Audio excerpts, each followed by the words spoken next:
Olá, boa tarde! Está começando mais um programa da sua TV Missionária, Teologia Descomplicada. Eu estou aqui do lado do meu amigo, que nós estamos juntos, Samuel. Nós estamos aqui nesse programa que é muito bom, muito interessante. E por que, Samuel?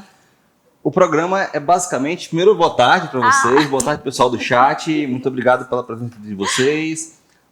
A gente começa já pedindo para que vocês deixem de onde vocês moram, onde vocês estão aí, para que nós possamos conhecer um pouquinho mais de vocês. E compartilha com seus amigos essa live agora, esse programa, para que eles também possam aprender um pouco mais de teologia de forma descomplicada. Ela é tranquila, esse programa é bom porque, assim, eu falo, no meu caso, que eu tô aqui, eu aprendo muito, porque é tratado de uma forma de fácil entendimento, é isso? Exatamente, Tainá. A gente tenta de forma mais prática possível para que você aí de casa que não teve a oportunidade de ir para o seminário ou fazer um curso online mesmo que seja, mas para você estar mais preparado para viver o evangelho e conseguir responder às questões que surgem durante a nossa vida aqui na Terra, né? Uhum. Então a gente tenta trazer temas que fazem com que você, de casa aí, aprenda e se aprofunde mais em conhecer a Deus. Exatamente. E hoje o nosso tema... O nosso tema é um tema bastante importante e que, às vezes, e muitas igrejas estão deixando de utilizá-la, né? Então, o nosso tema de hoje está em a disciplina eclesiástica no mundo pós-moderno. Exatamente. E nós temos um convidado hoje, gente, que é uma alegria a gente ter ele aqui com a gente. É uma alegria encontrar com ele nos corredores da igreja ou nos estúdios, né? Aqui um estúdio ou outro, né? Porque ele é o nosso colega também de trabalho. Mas ele é uma pessoa que eu vou usar um termo que ele gosta de usar. E me corrija se eu estiver errada, porque nós vamos apresentá-lo direitinho, mas ele é um escravo de Deus, é isso mesmo? É o escravo de Jesus. De Jesus, perdão. Então vamos apresentá-lo, já revelou, né? Leonardo Campanha, nosso seminarista, hoje aqui com a gente. E ele tem um currículo muito bom. Ele não gosta muito que fale, mas ele é formado em Ciência da Computação pela Universidade Federal de São Carlos. Ele tem MBA executivo pela INSPER. É nosso seminarista aqui da Igreja Presbiteriana. Uhum. E ele faz seminário lá no José Manuel da Conceição, o famoso JMC. E ele também é um dos apresentadores do programa Direto ao Ponto, que acontece todas as sextas-feiras aqui, a partir das 20 horas. Exatamente. Olá, Léo, boa tarde. Boa tarde, muito obrigado pelo convite. É sempre um prazer servir a Deus aqui com a IPPTV, né? É um prazer sempre servir a Deus. E tem sido aí uma nova forma agora com a IPPTV, né? Muito bom. Uma ferramenta que tem ajudado a gente a levar a palavra, né, aos 4 cantos do mundo. E agora com o recurso, né, da legenda, então... O negócio está ficando internacional mesmo, como diz o pastor Adival, né? Verdade. Exatamente. E quero dar boa tarde para a Wanda, nossa fiel escudeira, tá aqui com a gente em todos os programas. Obrigada, Wanda, ela deu uma boa tarde para nós. Muito bom ter você aqui com a gente mais uma vez. A gente sente falta quando você não aparece, não dá um oi pra gente, Wanda. Vou falar bem a real mesmo. E, gente, vamos começar então. E nós temos já a primeira pergunta. Sim. E antes, assim, eu queria perguntar para você que está aí nos assistindo, você tem dificuldade nessa parte, assim? Essa parte mais da disciplina eclesiástica, você compreende que é algo importante, que tem que ainda continuar nos dias de hoje? Se você tem essas perguntas, então fica com a gente, porque nós vamos falar sobre isso mesmo hoje. E Exatamente. A gente começa agora, sem mais delongas. Léo, quando ouvimos falar sobre disciplina, o que vem logo em nossa mente é sofrer um castigo.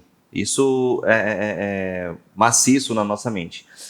Você poderia conceituar para a gente a palavra disciplina? De fato, isso tem a ver, né? O sofrer o castigo, de alguma forma, está relacionado com a disciplina, né? Então, a palavra disciplina em si, ela tem outros significados. O que a gente quer abordar aqui é a ideia de uma ação tomada visando a correção de uma atitude. Então, vamos pensar, por exemplo, uma criança que faz algo errado e o pai vai discipliná-la, né? Independente da forma, Qual que é o objetivo do pai? O objetivo do pai é com que essa criança deixe de fazer algo errado e passe a fazer algo correto. Então, de uma forma bem simples, podemos definir aí a disciplina como essa ação visando a correção de alguma ação. Uhum. E aí, que legal. é muito bom. E aí, entendendo isso que você falou, dessa correção, partindo desse princípio, né, então, o que é a disciplina eclesiástica? Certo. Então, a disciplina eclesiástica, pelo que o próprio nome significa, é a ideia da igreja exercendo a disciplina na vida de alguma pessoa. E aí eu vou trazer aqui uma ajuda, vou pegar uma citação de um teólogo conhecido, Turretini. Turretini disse que a terceira parte do poder eclesiástico leva em conta o exercício da disciplina, que consiste num poder espiritual pelo qual os pecadores públicos e escandalosos, em virtude da impureza doutrinal ou da vida, depois que as admoestações privadas e públicas da igreja tenham sido negligenciadas e rejeitadas, são privados dos sinais da graça divina pela ação dos ministros, segundo a ordem, e são declarados diante de toda a igreja, no nome do Senhor, como excluídos da comunhão da igreja, até que venham a ser reconciliados com Deus e a igreja, mediante o genuíno e sério arrependimento. Então, eu posso dizer para vocês, sem medo de errar, que a disciplina eclesiástica ela é um ato, é uma demonstração de amor da igreja, que visa a recuperação do culpado, ela visa a manutenção da pureza da igreja e ela visa dar um bom testemunho para o mundo sobre coisas que não são aceitas dentro do nosso arraial, que são, então, descritas, né, essas coisas são descritas pela própria palavra de Deus, a Bíblia. Entendo. Você poderia me falar, por exemplo, qual é a importância da disciplina eclesiástica para a igreja? Certo. Então, aqui a gente vai gastar um pouquinho mais de tempo, né, para falar a respeito da importância da disciplina eclesiástica. A primeira coisa é que houve aí uma discussão histórica, né, então a gente precisa entender que tem um desenrolar histórico da compreensão do papel da disciplina eclesiástica. E a gente vai começar essa análise a partir da Reforma Protestante. Então, ali a partir do século XVI, os reformadores começaram a se questionar o seguinte: se até agora a igreja havia se desviado dos caminhos da palavra de Deus, né, qual que seria, então, a maneira de eu conseguir identificar uma igreja verdadeira? De que forma uma pessoa conseguiria identificar o que era uma igreja que estava de acordo com o padrão bíblico? Porque era algo muito novo para a época, né? As pessoas não tinham o conhecimento que nós temos hoje. E duas marcas foram unânimes nesse entendimento.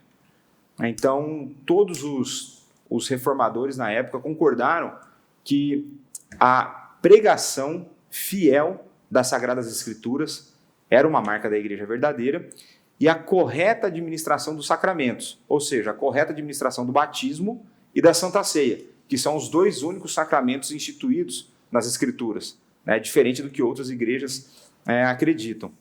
E então entraria, o ponto que ficou em discussão seria se a disciplina eclesiástica seria ou não a marca de uma igreja verdadeira. Boa parte dos teólogos, se nós pegarmos hoje, a maioria dos pastores acreditam e entendem que a disciplina eclesiástica faz sim parte da marca da igreja verdadeira, mas a gente tem historicamente que esse debate ele se desenvolveu. Por exemplo, o João Calvino, um grande teólogo reformador, ele entendia que a disciplina eclesiástica não era necessariamente uma marca da igreja verdadeira. Mas olha a conclusão que ele mesmo chegou. Ela pode não ser uma marca da igreja verdadeira, mas nenhuma igreja continuará a ser igreja durante muito tempo se a disciplina eclesiástica não for exercida. Ou seja, ele argumentava que qualquer pessoa que fosse contra o exercício da disciplina eclesiástica, na verdade, consciente ou inconscientemente, o que essa pessoa estava tentando fazer era subverter a igreja de Cristo, né? Então, a ideia da disciplina eclesiástica é primeiro importante no desenvolvimento histórico de um padrão de igreja verdadeira, né, de uma igreja bíblica, e depois, uma outra coisa que é muito importante, porque ela é uma das ferramentas que Deus deixou, que Deus instituiu, e aqui eu já estou falando um pouco do que a gente vai discutir ao longo do programa, é uma das maneiras como Deus instituiu para que a igreja fosse mantida pura. Nós precisamos entender que a igreja foi comprada por Jesus Cristo, o Deus encarnado, totalmente santo.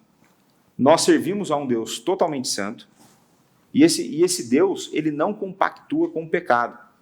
Deus demanda da sua igreja santidade. E a disciplina eclesiástica, então, entra dentro desse contexto. Ela entra dentro dessa realidade da santidade de Deus e da santidade demandada da igreja de Cristo. Então, a disciplina eclesiástica tem essa função na manutenção da pureza da igreja. Nossa, Léo, que legal. Olhando por essa perspectiva, né, é um lado oposto, né, do que se prega hoje sobre disciplina, né? A gente vê muitas igrejas ou até muitos pastores de forma truculenta agindo com disciplina sem se basear nos princípios bíblicos da disciplina, né? E aí eu entro na próxima pergunta. Quais são os questionamentos atuais sobre a disciplina? Certo. Então a gente tem aqui, eu estou trazendo apenas alguns questionamentos, apenas 3, na verdade, que normalmente o grande problema da disciplina eclesiástica no nosso tempo está relacionado com as pessoas que são passíveis de sofrer a disciplina, ou que são próximas de alguém que deveria sofrer a disciplina eclesiástica. E qual que é o grande questionamento? A primeira delas é o seguinte: será que a disciplina eclesiástica ainda é válida para os nossos tempos? Porque eu creio que duas semanas atrás vocês tiveram aqui uma conversa sobre pós-modernidade, e a mente pós-moderna, né, apesar de não ser algo muito fácil de definir, mas nós temos alguns pilares importantes nessa forma de pensar, que ela questiona, então, verdades absolutas, ela questiona uma metanarrativa, uma grande narrativa que explica a história da humanidade. Então, você fala, olha, mas isso é algo muito antigo. Isso provavelmente é algo obsoleto. Olha, a minha resposta, né, a essa pessoa é que não é obsoleto. Uma outra questão que pode levantar assim, mas eu não vejo de que forma isso pode ser um ganho ou uma demonstração de amor, o expor, o humilhar uma pessoa por conta do seu pecado. Eu entendo essa afirmação e não é para isso que a disciplina eclesiástica serve, né?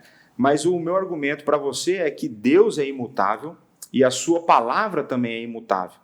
E foi o próprio Deus quem estabeleceu a disciplina eclesiástica. Então, não tem como argumentar. Eu estou partindo do pressuposto que você é cristão, que você crê na Bíblia como a revelação de Deus, como inerrante, e como os princípios que lá estão presentes são princípios válidos para todo o tempo.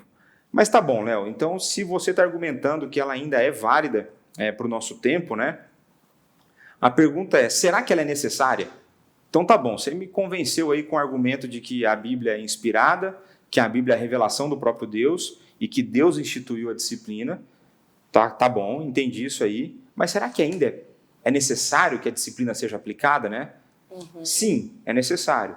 E é necessário porque ela visa o benefício tanto daquele que está pecando, que a gente chama normalmente do ofensor, ela visa o benefício do ofendido, ela visa o benefício da igreja e ela visa dar um bom testemunho para o mundo.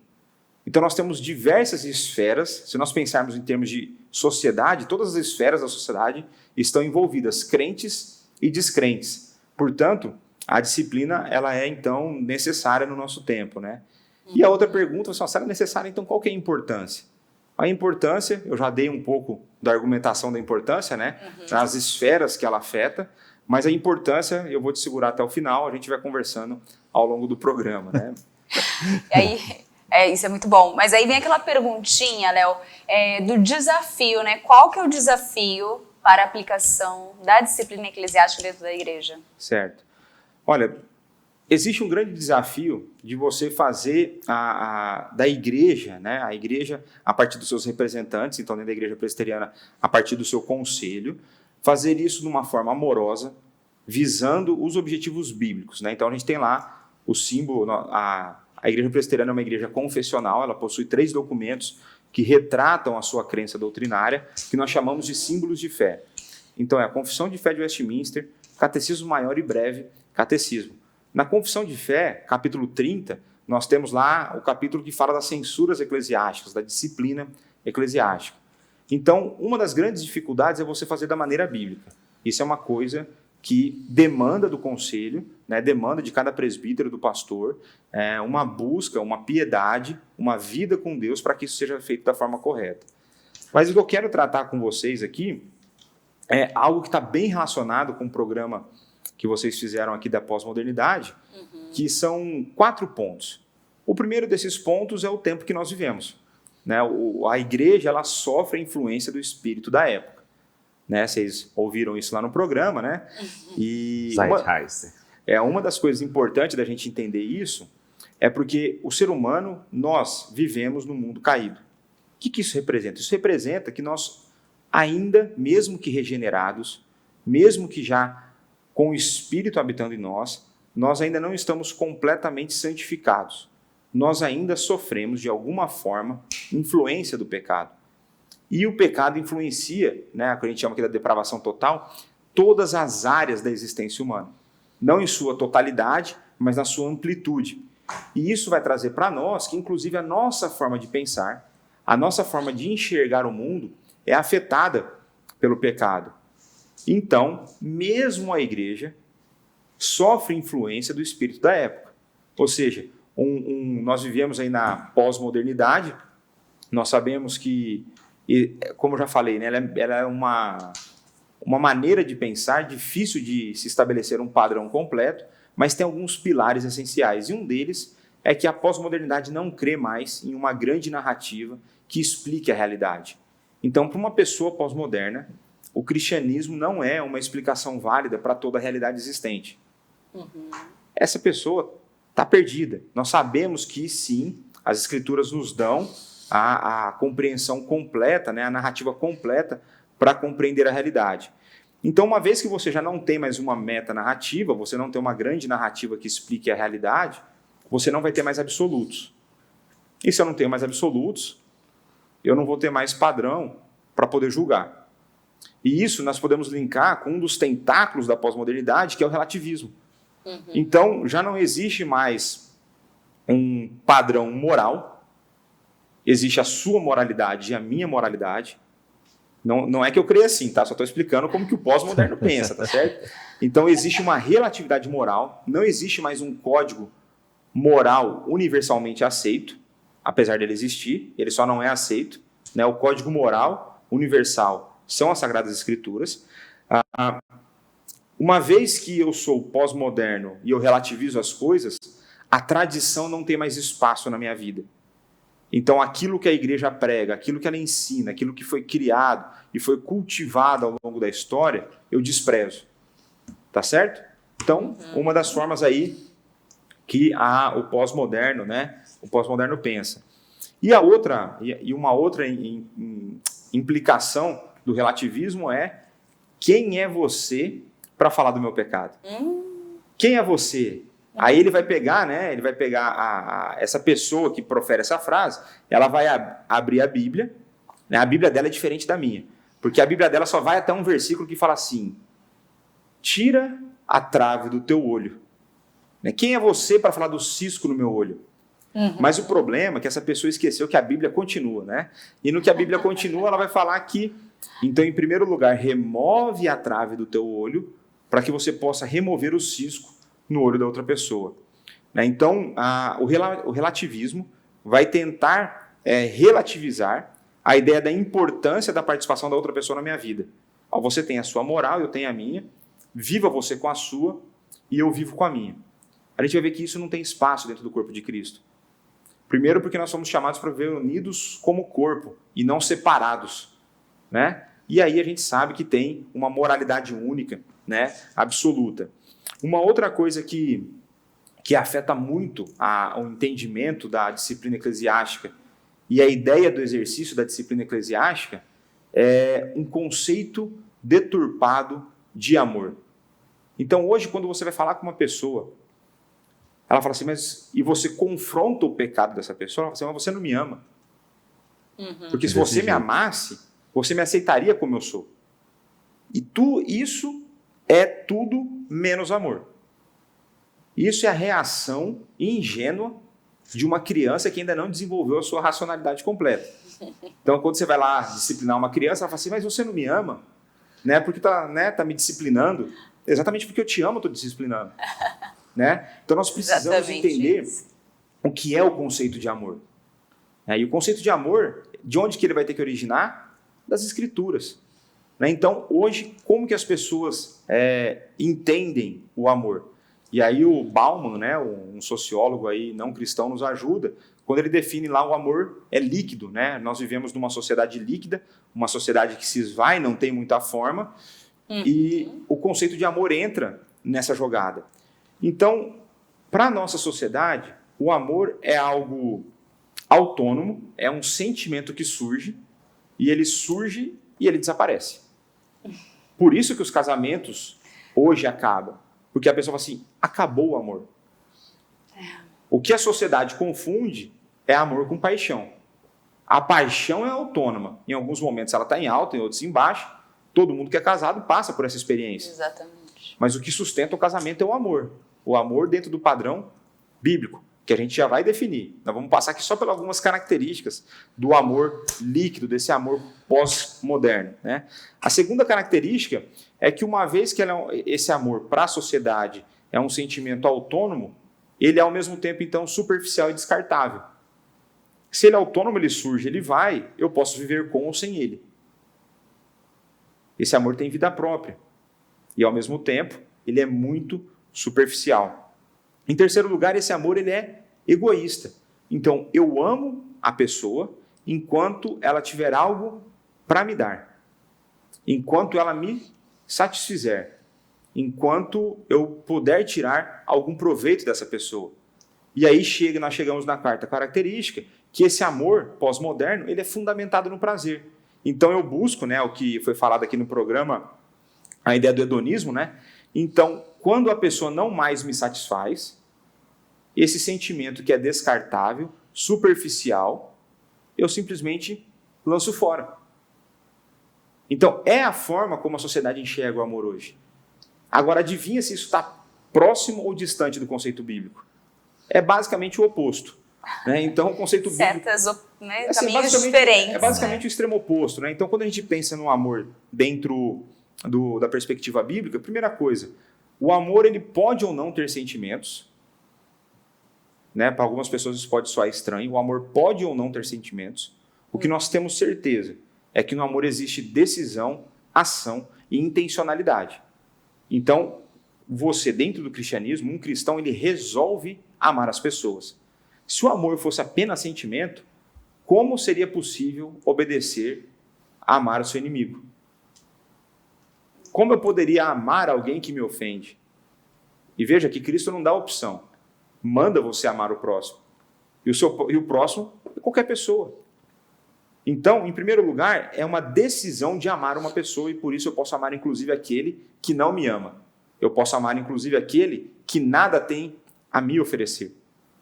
A segunda característica que contrasta é que o amor cristão ele é profundo e necessário. Ele não pode ser descartado. Ele é um cristão sem amor, não é cristão. Basta ler 1 Coríntios 13. Né? Sem o amor, de nada vale qualquer outra coisa que você venha fazer. Né? Então, contrastando com superficial e descartável, profundo e necessário. Em terceiro lugar, o amor bíblico, ele não busca os seus próprios interesses. Ele é altruísta, ele coloca o próximo em primeiro lugar. Então, pensa isso dentro de um relacionamento conjugal. É um marido, em primeiro lugar, buscar o benefício da esposa. E a esposa, não como em contrapartida, mas por ela ser cristã, ela buscará o benefício do marido. A minha pergunta é, como que pode o casamento desse dar errado? Não tem como.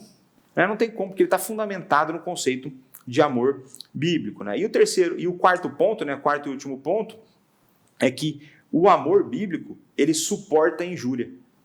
O amor bíblico, ele suporta com paciência a injúria.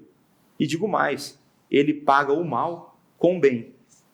Então, quando você tem um conceito deturpado de amor, você não consegue entender a disciplina eclesiástica. Agora, quando você ama verdadeiramente uma pessoa, a primeira coisa que você quer é que ela tenha um relacionamento pessoal com Jesus Cristo. É que ela seja salva. Exatamente. A melhor coisa que você pode desejar para alguém é isso.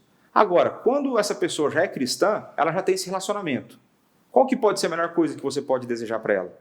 Que ela seja cada vez mais parecida com Cristo. E isso vai passar pelo processo de remoção de pecados da vida da pessoa. E nessa realidade, dentro desse contexto, entra a ideia da disciplina eclesiástica. Né? Muitas vezes a pessoa pensa na disciplina eclesiástica somente na parte final, né? Mas a disciplina eclesiástica é um processo, né? Da confrontação inicial e tudo mais. Então nós falamos aqui da pós-modernidade, do relativismo e do conceito deturpado de amor. Um quarto desafio é superar as consequências, os efeitos negativos da má aplicação da disciplina eclesiástica. Então, não é incomum, infelizmente não é incomum, que você veja nas igrejas pessoas que tiveram experiências ruins com a disciplina eclesiástica, porque o processo foi conduzido de uma maneira errada, porque a pena muitas vezes foi muito dura, porque o amor com o ofendido não foi demonstrado, ele de fato só foi exposto e humilhado. Eu entendo essas verdades. O problema não é porque fizeram do jeito errado que eu não devo fazer do jeito certo. Não é porque fizeram do jeito errado que a Bíblia se torna anulada. Há pecado de quem conduziu da maneira errada também. Então, superar os efeitos negativos, o momento que nós vivemos, né, esses conceitos equivocados que a sociedade possui e que acabam influenciando a vida da igreja, são grandes desafios no exercício da disciplina eclesiástica. E eu creio que é por isso, né, que muitas igrejas têm abandonado essa prática, porque para somar ainda essa realidade, hoje existem muitas igrejas, existe a facilidade muito grande de mudar de uma igreja para outra, e a pessoa não quer, por exemplo, fazer o processo normal. Ela não quer pedir carta de transferência, porque quando a carta de transferência é pedida, vai informado que ela está em disciplina. Então a pessoa muda para outra denominação, ela faz então uma mudança, e muitas igrejas têm tido medo de perder membros por conta da aplicação da disciplina eclesiástica. Eu acredito que esse seja um dos grandes motivos para se aplicar a disciplina eclesiástica, porque pessoas que não amam a disciplina eclesiástica têm a tendência de não serem trigo e sim joio, né? E quanto menos pecado você tiver dentro da igreja, mais santa ela será, mais pura ela será, mais parecida com Cristo ela será e mais perto dos objetivos de Deus ela estará. Então, nós temos que superar todos esses desafios, porque a recompensa da obediência vale a pena. Na verdade, porque primeiro é uma ordem. Ordem de Deus você não discute, você simplesmente obedece. Mas ainda Deus é tão bondoso, Ele é tão generoso conosco, tão gracioso conosco, que dentro da obediência Ele ainda nos abençoa. Por conta da obediência, Ele ainda acrescenta coisas. Então, são esses aí alguns dos desafios do nosso tempo, né?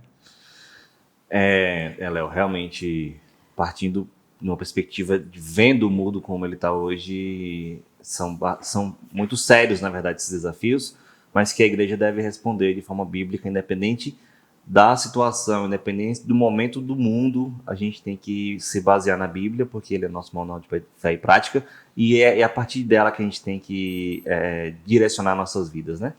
Legal. Mas, Léo, me tira uma dúvida. A gente falou conceituou, a gente falou dos desafios, a gente falou também sobre os questionamentos, a importância, mas qual a base bíblica para que a gente aplique a disciplina eclesiástica dentro da igreja? Certo, é disso que eu gosto, né? Eu falo que presbiteriano bom é presbiteriano que anda com a Bíblia, né? A gente não gosta muito a gente não gosta de coisas que não tenham base bíblica, né? Por quê? Porque a nossa vida tem que ser pautada nela, né? Ao contrário do que a pós-modernidade acredita, a Bíblia é uma verdade absoluta.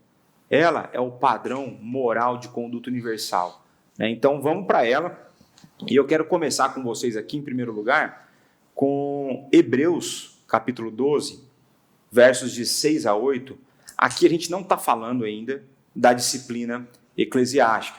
A gente está falando da disciplina vinda diretamente de Deus. Mas se ela vem diretamente de Deus, ela já nos dá um padrão. Ela já nos ensina algumas coisas. Então, lá em Hebreus 12, 6 a 8, fala assim: porque o Senhor corrige a quem ama e açoita a todo filho a quem recebe. É para a disciplina que perseverais. Deus vos trata como filhos. Pois que filho há que o pai não corrige? Mas, se estáis sem correção, de que todos se têm tornado participantes, logo, sois bastardos e não filhos. Então, a primeira coisa que a gente precisa entender aqui, o texto ele é pesado. Né? Ele é pesado não porque ele fala da disciplina. Ele é pesado porque aquele que não é disciplinado não é tratado como filho de Deus. Então, em primeira coisa, Deus estabelece uma relação entre amor e disciplina. Deus disciplina quem Ele ama. Tá certo? Primeira coisa que a gente precisa entender. E aí, quando a gente olha para o texto, Deus, então, corrige a quem Ele ama, Ele disciplina quem Ele ama, e aquele que Ele não ama, Ele não exerce disciplina, e logo, se Ele não recebe disciplina, Ele não é filho, mas sim bastardo. Então, veja, se você tem vivido uma vida de pecado deliberado, se você tem vivido uma vida impenitente, você não tem se arrependido dos pecados que você tem cometido, e você não tem sofrido nenhum impacto negativo na sua vida, se você não tem sentido a disciplina vinda de Deus, o meu alerta para você é: fique esperto. Fique esperto porque parece que Deus está te entregando. Parece que você é um bastardo e não um filho. Tá certo? Então, em primeiro lugar, a disciplina ela tem a sua origem em Deus. Deus disciplinou o seu povo no Antigo Testamento, Deus disciplina o seu povo no Novo Testamento e Deus disciplina o seu povo ainda hoje. Né? A gente costuma brincar que quando... É uma brincadeira, mas infelizmente acontece. Né? Muitas vezes você está conversando com algum cristão, né? Ele fala: rapaz, você acredita? Eu fui fazer aquilo, mas foi a primeira vez que eu fui fazer errado e eu fui pego. Isso aqui é a aplicação de Hebreus 12. Exatamente por essa pessoa ser cristã e por Deus amá-la, nas poucas vezes que ela errar, que ela for errar de forma deliberada, Deus agirá para que ela seja restaurada, para que ela possa manter uma vida de santidade, para que ela possa voltar para os caminhos do Senhor e andar neles. Tá certo? O segundo texto está em Mateus 16, verso 19, é um texto bastante polêmico, mas que fala do poder das chaves. Esse texto ele tem algumas possíveis explicações, sendo que essas possíveis explicações, elas são, no fim das contas, o mesmo resultado. Então, aquele texto, daquilo que desligar na terra, terá sido desligado nos céus, aquilo que for ligado na terra, terá sido ligado nos céus. Duas das possíveis explicações aqueles pecados que a igreja perdoar, serão perdoados no céu, aqueles que a igreja retiver serão retidos no céu. Ou, o outro entendimento possível é aquele que a pessoa que for excluída da igreja aqui na terra, é como se ela fosse excluída do céu. Na verdade, ela nunca entrou, ela nunca teve o nome escrito no livro da vida, se ela está dando todos os sinais de ser um joio, mas é que isso representa que a igreja é representada pela sua liderança e Jesus Cristo deu autoridade para essa liderança para perdoar ou não pecados. Ele deu autoridade para a liderança da igreja conduzir esse processo. E dentro desse texto tem aquele versículo que é muito mal utilizado, sempre utilizado fora de contexto, onde 2 ou 3 estiverem reunidos em meu nome, eu estarei com eles. Normalmente, esse texto é usado em reunião de oração fracassada. Então, apareceram 2 ou 3 pessoas, e aí abre a Bíblia e fala assim: onde tiver, mas aqui, Deus está conosco. Deus está se você estiver sozinho também. Tá certo? Não é isso que o texto está falando. O que o texto está falando é o seguinte: Jesus Cristo está dizendo: eu estou com a liderança da igreja quando ela toma uma decisão piedosa, bíblica, num processo de disciplina. O resultado dessa disciplina, eu, Jesus Cristo, estou chancelando a decisão. Então, se é excomunhão, eu, Jesus Cristo, estou de acordo com essa liderança, quando ela excomunga alguém de forma correta, piedosa, de maneira bíblica. Sempre quando eu falar aqui da aplicação da disciplina eclesiástica, eu estou falando do jeito certo. Tá? Eu não vou ficar explicando o jeito errado, estamos explicando aqui o jeito certo. Então, toda vez que um processo correto de disciplina eclesiástica é feito, Jesus Cristo está falando: eu estou com essa liderança. O outro texto que nós temos aí como base da disciplina eclesiástica é em Mateus 18, dos versos 15 a 20. Então está escrito assim na palavra do Senhor: se teu irmão pecar contra ti, vai arguí-lo entre ti e ele só. Se ele te ouvir, ganhaste a teu irmão. Não precisou expor lá na frente. Você foi no 1 a 1, tá certo? Foi no individual, o que todo cristão maduro deve fazer. Pede sabedoria a Deus, fale com amor, mas confronte o pecado do seu irmão. Confronte. Você quer ganhá-lo. Você quer trazê-lo de novo para os caminhos do Senhor. Olha que bênção poder fazer parte dessa realidade. Então, quando você faz isso no 1 a 1 e o seu irmão te ouviu, ganhaste o teu irmão. Bênção pura. Então, verso 16. Se, porém, não te ouvir, toma ainda contigo 1 ou 2 pessoas, para que, pelo depoimento de 2 ou 3 testemunhas, toda a palavra se estabeleça. E se ele não os atender, dize ou à igreja. Então, aqui, só para entender aqui. Primeira coisa, foi no individual. Não deu certo, então você vai chamar mais 2 ou 3 testemunhas, mais 2 ou 3 pessoas. Mas, na verdade, mais 1 ou 2, né? Então, você vai chamar e vai conversar novamente com ela. Expor em amor mais uma vez. Você vai orar por essa pessoa, vai pedir sabedoria no falar e tudo mais.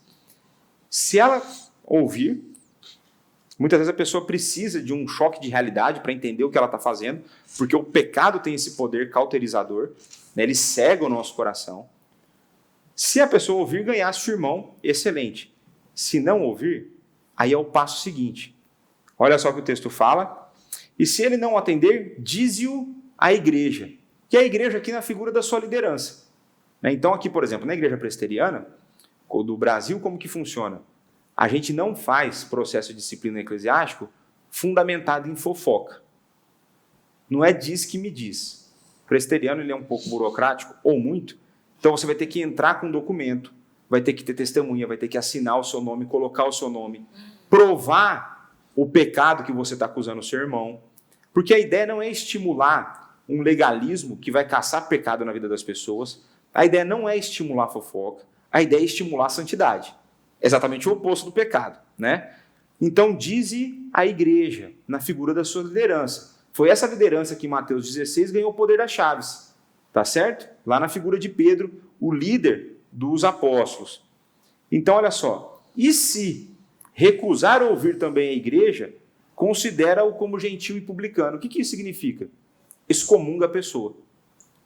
Se a pessoa é um pecador impenitente, e ela foi confrontada individualmente, ela foi confrontada por mais pessoas, e ela foi confrontada pela liderança da igreja, e ela não arreda o pé do pecado que ela está cometendo, ela não é crente.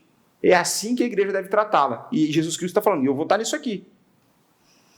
E olha só, aí vai verso 18. Em verdade vos digo que tudo que ligardes na terra terá sido ligado nos céus. E tudo que desligardes na terra terá sido desligado nos céus. E eu falei errado, né? O texto que eu comentei do 2 ou 3 está aqui, ó. Em verdade também vos digo, se 2 dentre vós sobre a terra concordarem a respeito de qualquer coisa, que porventura pedirem, ser-lhes-á concedida por meu Pai que estás nos céus. Porque onde estiverem 2 ou 3 reunidos em meu nome, ali estou no meio deles. Veja, o contexto é total de disciplina eclesiástica aqui. Então Jesus Cristo chancela, ele estabelece. Então, Deus lá no Antigo Testamento, as pessoas fazem alguma divisão, antigo e novo é diferente, é tudo igual, tá certo? Tudo salvação pela graça, tudo tranquilo. Então no Antigo Deus já fazia disciplina. No Novo, o Senhor Jesus Cristo estabelece a disciplina e a disciplina ela é chancelada pelo apóstolo Paulo, lá em 1 Coríntios, primeira carta aos Coríntios, capítulo 5, versos de 3 a 5. Você pode se assustar com esse texto, hein? Então está escrito assim, ó, eu, na verdade, ainda que ausente em pessoa, mas presente em espírito, já sentenciei, como se estivesse presente, que o autor de tal infâmia, essa infâmia que Paulo está condenando, era um membro da igreja que estava tendo relações sexuais ilícitas com a sua madrasta, tá certo? É desse tipo de pecado que estamos falando no meio do povo de Deus aqui.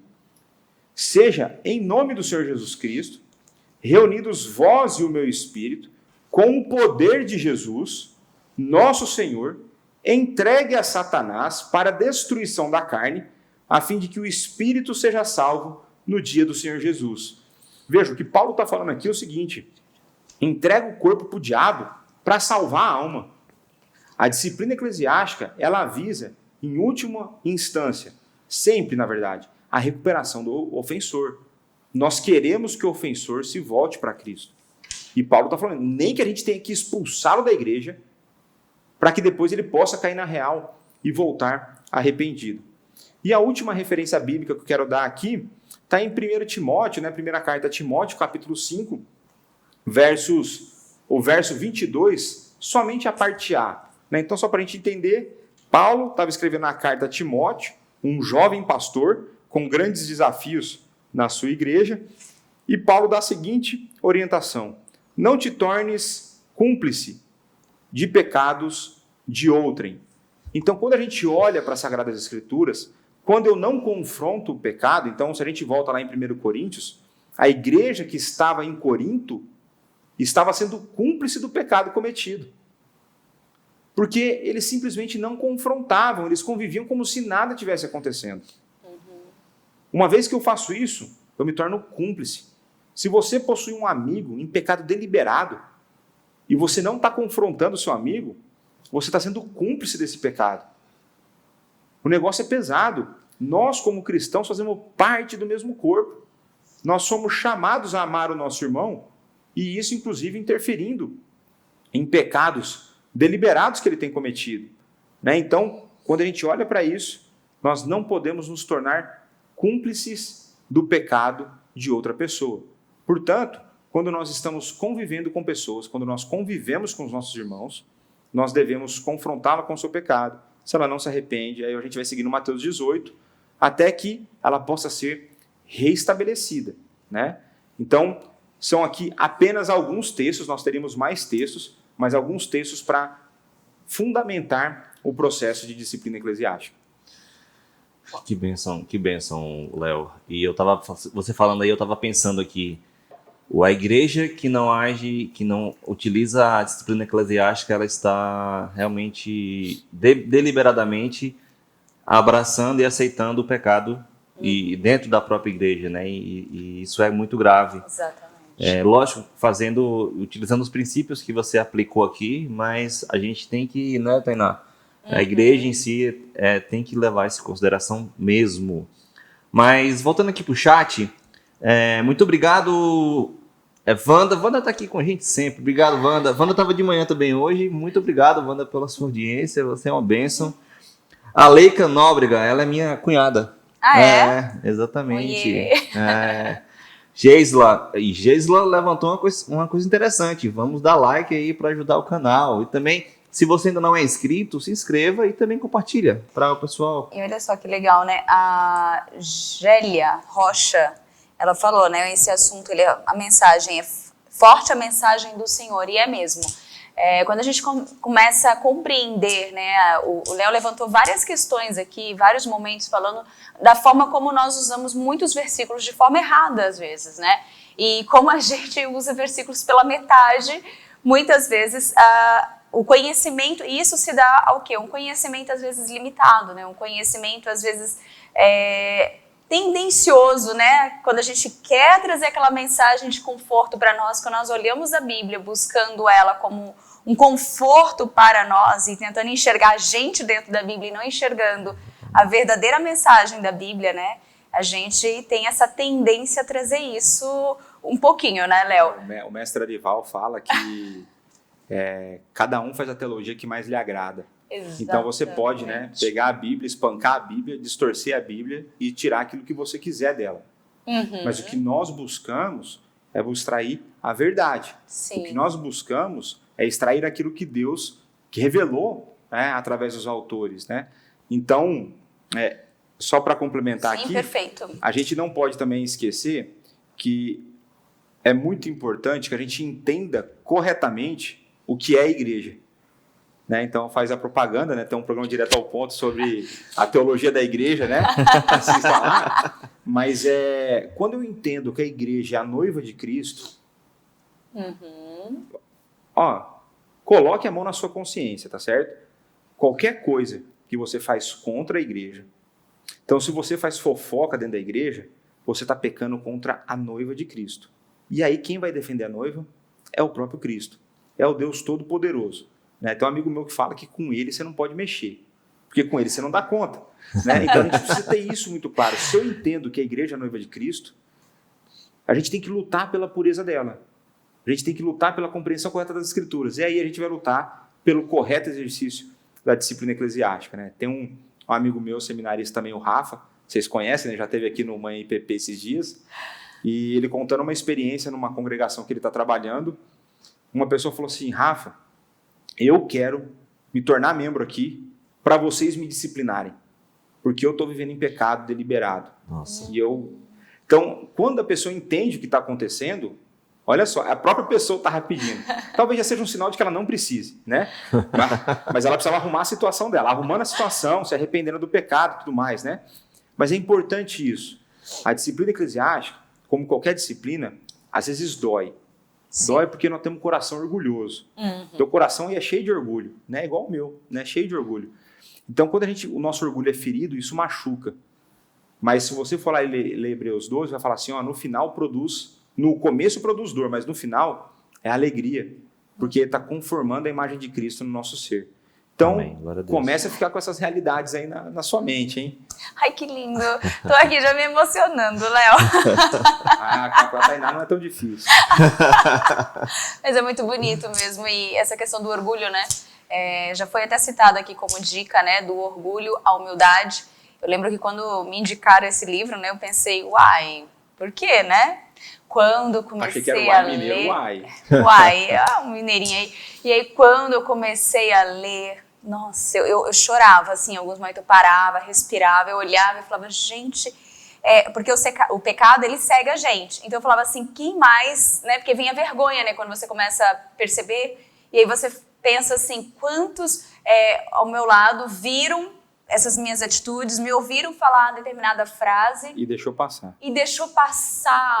Não me deu um toque, né? E aí quando eu ganhei de presente esse livro, eu até olhei pra pessoa e falei, obrigada pelo presente. Foi assim... Foi incrível mesmo, porque... Mas foi só depois, né? No começo você não queria agradecer o presente, né? No começo a gente fica assim, mas por quê? Será que eu precisava desse livro, né? E aí você começa a ler e aí você já quer presentear para alguém, você já quer repassar, falar, ó, lê esse livro, né? Lê esse livro. Não que eu queira julgar, mas é porque todos nós, né? Não, mas essa ideia do julgamento, isso é outra coisa que está em voga no nosso tempo, né? É uma má compreensão também. De uma certa forma, nós devemos julgar. Né? Paulo, na primeira carta aos Coríntios, ele fala que nós julgaremos todas as coisas. Se nós julgaremos todas as coisas, nós também temos que julgar os nossos irmãos aqui. Mas da maneira correta, a partir do princípio bíblico, considerando que a medida com que você está julgando será aplicada na sua própria vida. Né? Então é importante a gente ter essas ideias, porque senão você vai sempre achar que teu irmão está fazendo um pecado, se você for confrontar, não, mas eu estou julgando, eu não posso. Não só pode, como deve. Ah, mas eu tenho pecado na minha vida, então também trabalha na sua, para que você possa ser um instrumento na vida dele. Né? Em relação a ego, né, a orgulho, então a sugestão de um livreto do Tim Keller, Egos Transformados. Livreto, numa sentada você lê, mas é muito, muito legal. Ele é muito prático também, voltado para essa área aí. Muito bom, vou dar continuidade na leitura, então. E respondendo aqui a pergunta, o livro que eu falei, ele também é um livro pequenininho, é Do Orgulho à Humildade. Até o Samuel já escreveu aqui, então fica aí, já anota e já salva essa segunda sugestão também do Leonardo. E aí vem uma perguntinha para a gente dar continuidade no nosso tema, Léo, e é assim, quais os benefícios da disciplina para a saúde da igreja? Basicamente, quem acompanhou do início e nós que estamos aqui, nós já sabemos, já é visível, né? Mas eu acho assim, para a gente chegar no próximo, ao final do programa, para a gente amarrar bem o tema, para não ficar nenhuma dúvida, fala pra gente, Léo, quais os benefícios? Quase um resumão, né? Quase um resumão. Na verdade, a gente tem que entender que várias esferas são afetadas pela realidade do pecado. E quando a disciplina eclesiástica ela é exercida de maneira correta na vida da igreja, ela, em primeiro lugar, ela afeta a vida do ofensor, ou seja, aquele pecador deliberado e impenitente. No primeiro momento, é na vida dele que ela vai agir. Ela vai agir de que forma? Tentando trazê-lo para os caminhos do Senhor. A ideia é de resgate, é colocar na consciência dele, né, tá no coração, na consciência dele, essa ideia de que ele está vivendo em um pecado, que ele está desonrando o nome de Cristo e que ele não deveria fazer isso. Então, tem a ideia de trazer o ofensor para o caminho. Existe uma ideia de fazer justiça para o ofendido. Então, a gente sabe que no cristianismo, você não fica, Deus te perdoa dos pecados, mas você que não fique isento das consequências do pecado. Basta olhar a vida de Davi, certo? Então, olha a vida de Davi, você vai ver que Deus perdoou tranquilamente os pecados dele. Mas todas as consequências ficaram, tá certo? Então, você pega ali, tem uma questão de fazer justiça para o ofendido. Então, eu vou de esfera individual. Existe uma ideia da esfera coletiva da igreja. Se nós estamos, então, trabalhando pela manutenção da pureza da igreja, é importante que o fermento do pecado seja removido do meio da igreja. E o exercício correto da disciplina eclesiástica é uma dessas formas, tá certo?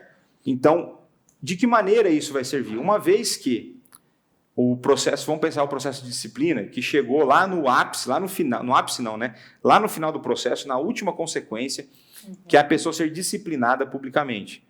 A pessoa pode ser disciplinada de forma privada e de forma pública. Isso vai variar do tipo de pecado, isso aí é um assunto por outra hora, né? Mas vamos pensar aqui na questão da disciplina pública, né? Os casos mais comuns, por exemplo, de adultério. Então, a pessoa é publicamente lá disciplinada. Ela serve, primeiro, para remover o pecado, o fermento do pecado, e o fermento do pecado ele contagia as pessoas. Uma vez que as pessoas virem que o pecado foi punido, as pessoas que viram serão desestimuladas a fazer aquela prática.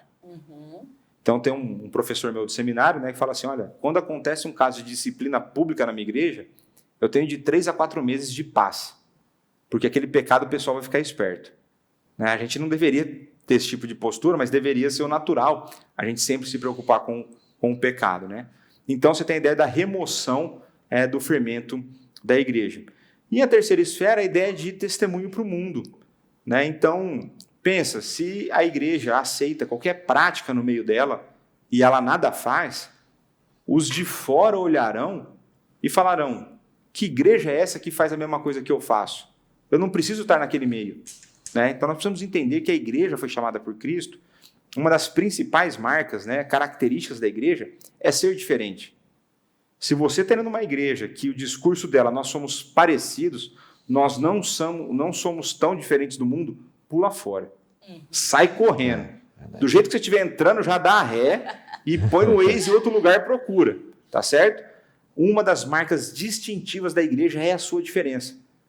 Leia a história bíblica e fala, e eu quero que você me mostre em algum momento que a igreja foi chamada para ser igual. A igreja foi chamada para ser diferente e sempre será perseguida pela sua diferença. Exato. Tá certo? A gente está vivendo no nosso tempo, começando a viver algum tipo de perseguição. A perseguição sempre existiu. Estava estudando Atos 14 hoje, Paulo sendo ameaçado e tomando umas pedradas lá. Né? Então, a perseguição sempre existiu. Por quê? Porque nós somos diferentes. Tá certo? Nós cremos num Deus único, absoluto, que sabe o que é certo e o que é errado, que definiu o que tem que ser feito e o que tem que deixar de ser feito. Nós precisamos entender isso aí. E aí, quando a igreja exerce a disciplina eclesiástica, isso é o quê? Um bom testemunho para o mundo. Porque assim, peraí, eles são meio retrógrados, mas lá não aceita qualquer coisa, não. É isso mesmo, a gente não aceita qualquer coisa.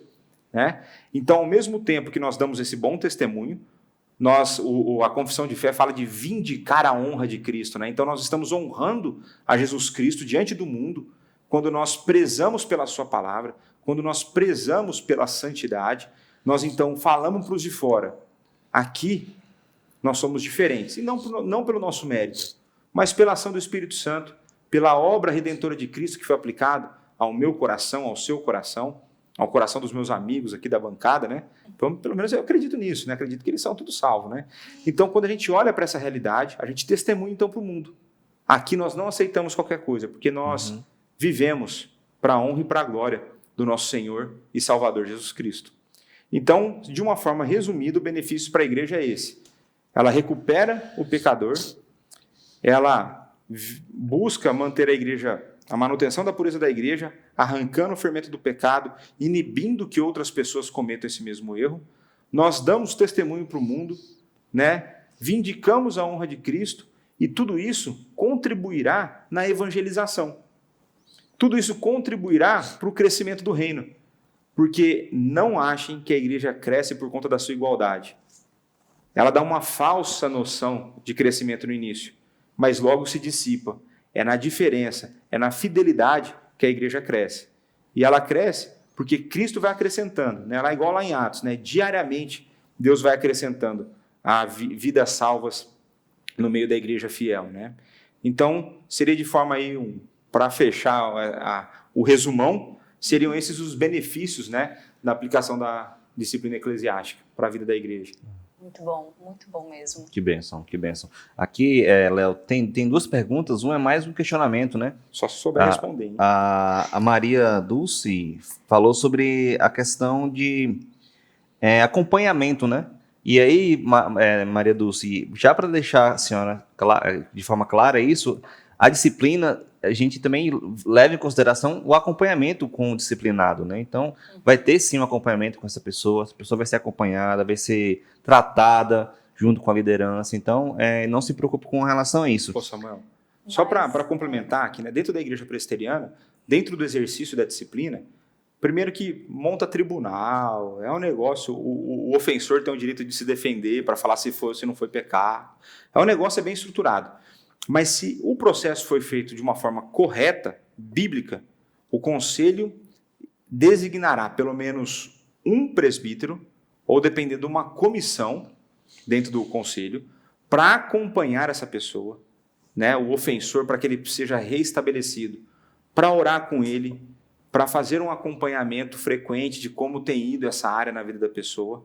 Né? Então, o processo de disciplina eclesiástica bem feito, né, quando eu falo bem feito, é feito da forma bíblica, ele, consequentemente, terá o acompanhamento do ofensor. Né? O pecador não será largado às traças, porque a ideia não é afastá-lo, é trazê-lo aos pés do Redentor. Exatamente, e ela levanta realmente essa questão, né? Porque ela já viu algumas igrejas e algumas pessoas sendo abandonadas mesmo para a igreja. E disciplina não é isso, né? Disciplina é, de fato, levar a pessoa a mais próxima de Cristo e ser mais parecida com ele. E o outro é o Felipe. Felipe, o seminarista Léo já respondeu a sua pergunta, né? Que ele fala sobre se houver arrependimento genuíno e o pecado não foi público, for deixado, mesmo assim deverá passar pela disciplina pública. Ele já falou, né? Vai depender do caso, vai depender do pecado, vai depender... O crente precisa... Né? E aqui eu vou falar em nome da igreja presbiteriana. Né? Então, dentro da confissão de fé, código de disciplina. Né? Então, tem um código de disciplina, tem as coisas, tudo com base bíblica, essas coisas interessantes, né? Mas o que é importante a gente considerar? Existem coisas que são circunstanciais. Então, existem agravantes do pecado, existem atenuantes. Então, uma pessoa que é nova na fé, humanamente falando, é menos grave ela cometer determinados tipos de pecado que um seminarista, por exemplo, no meu caso. Né? É diferente. Eu tenho mais jornada, eu tenho mais tempo de fé, eu tenho mais conhecimento bíblico. Né? Então, existem diferenças que têm que ser levadas em consideração. Vai levar em consideração, apesar de algumas pessoas acharem que não existe pecadão e pecadinho, existe.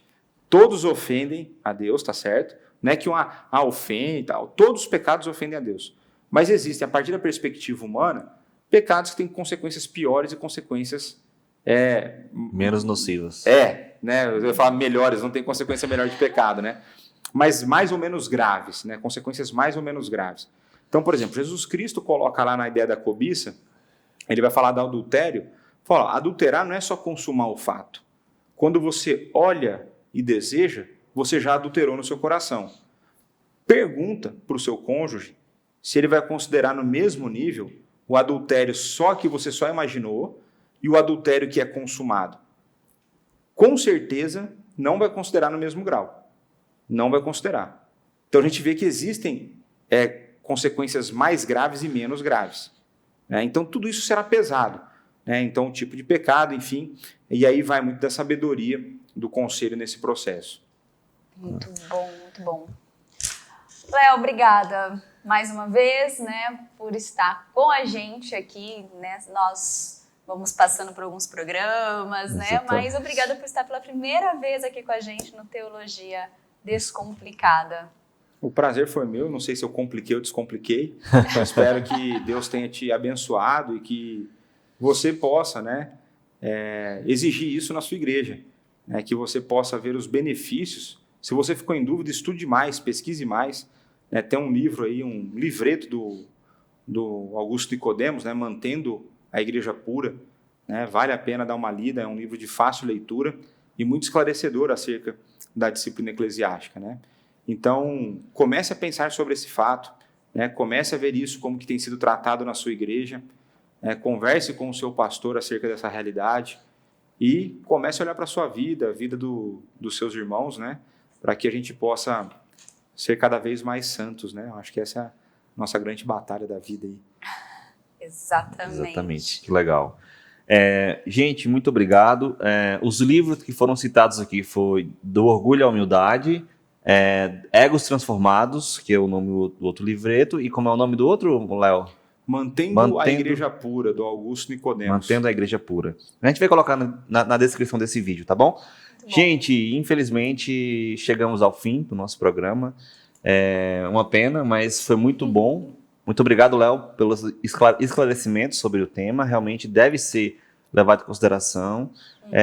Hoje, segunda-feira, hoje temos nosso Conexão com Deus. Com quem? Com Paulo Júnior, né? Com o nosso reverendo Paulo Júnior. Exatamente. E ele vai falar sobre tempo de pregar o Evangelho. Então, contamos com sua presença hoje, vai ser transmitido também ao vivo e também vai ser aberto aqui o culto presencial, mas infelizmente as vagas já se esgotaram. Mas acompanhe a transmissão pelas 20 horas. Exatamente. Né? Aqui nesse mesmo canal. Já aproveita e compartilhe para que mais pessoas possam também estar aqui nos acompanhando e podendo receber a palavra de Deus. E eu vou dar notícia, né? Hoje, gente, é o meu último dia aqui no Teologia Descomplicada. Não sei se quem está acompanhando já percebeu que eu estou saindo aos pouquinhos de alguns programas. Tô na equipe de reportagem, então vou me dedicar ali ao Fique Ligado, vou me dedicar aos outros trabalhos também aqui da igreja, da comunicação. E pode ser que venham novidades por aí, né? Essa TV é uma TV missionária, então é cheia de novidades, sempre tem algo novo acontecendo. Mas eu amei passar por todos os programas, amei estar do seu ladinho, Samuel. É desafiador. Nossa. Porque eu vou ficar num lugar de uma gentleman, de uma mulher incrível aí, apresentadora. Mas que Deus continue abençoando sua vida, Tainá, e que continue te usando aqui na TV, que está sendo muito, muito bênção, uma bênção muito grande para a gente aqui, tá bom?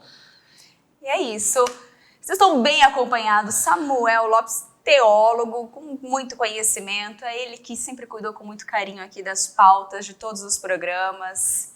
Então, é isso. Samuel, que Deus continue também te abençoando muito aqui nessa caminhada. E eu agradeço muito a sua vida aqui, que está com a gente também, nos acompanhando. E nós ficamos por aqui. Ficamos por aqui. Deus abençoe a sua vida e ótima semana. Tchau, tchau. Até semana que vem. Tchau, tchau.